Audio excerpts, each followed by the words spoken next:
य एवं वेत्ति पुरुषं प्रकृतिं च गुणैः सह सर्वथा वर्तमानोऽपि न स भूयो अभिजायते। इस प्रकार पुरुष को और गुणों के सहित प्रकृति को जो मनुष्य तत्व से जानता है, वह सब प्रकार से कर्तव्य कर्म करता हुआ भी फिर नहीं जन्मता। ध्यानेनात्मनि पश्यन्ति केचिदात्मानमात्मना अन्ये सांख्येन योगेन कर्मयोगेन चापरे।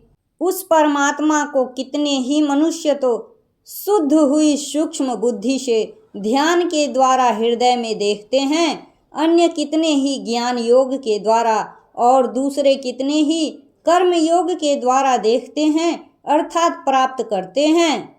अन्ये त्वेवम जानन्तः श्रुत्वा नयेभ्य उपासते ते अपि चातितरन्त एव मृत्युं श्रुतिपरायणाः।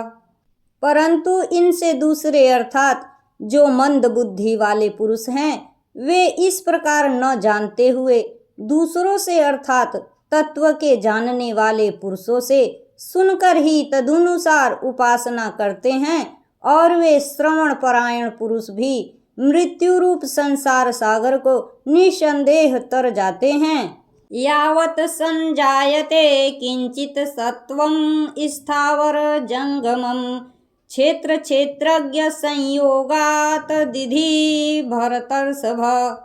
हे अर्जुन, यावन मात्र जितने भी स्थावर जंगम प्राणी उत्पन्न होते हैं, उन सब को तू क्षेत्र और क्षेत्रज्ञ के संयोग से ही उत्पन्न जान। समं सर्वेषु भूतेषु तिष्ठन्तं परमेश्वरं विनश्यतस्व विनश्यन्तं यह पश्यति स पश्यति।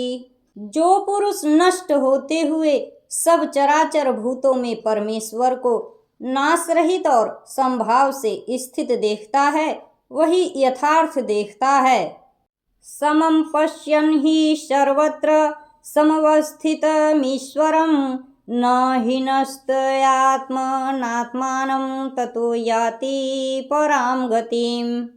क्योंकि जो पुरुष सब में समभाव से स्थित परमेश्वर को समान देखता हुआ अपने द्वारा अपने को नष्ट नहीं करता, इससे वह परम गति को प्राप्त होता है।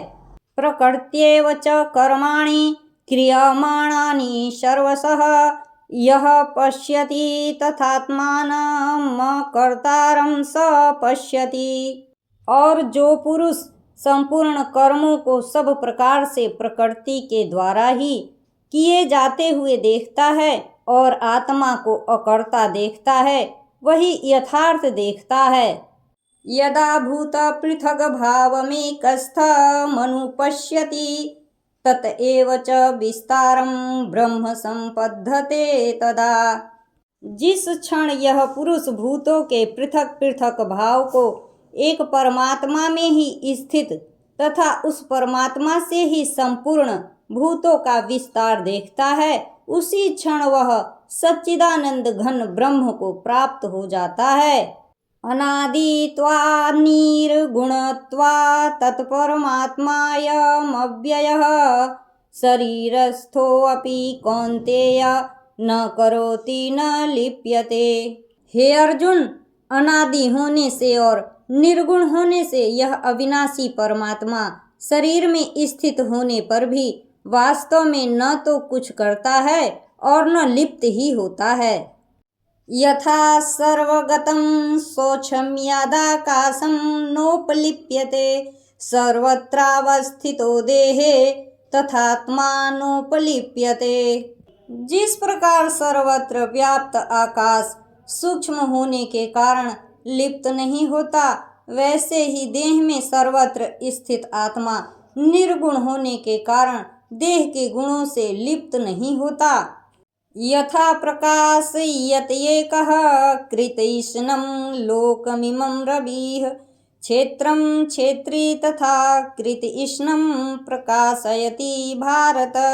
हे अर्जुन, जिस प्रकार एक ही सूर्य इस संपूर्ण ब्रह्मांड को प्रकाशित करता है, उसी प्रकार एक ही आत्मा संपूर्ण क्षेत्र को प्रकाशित करता है।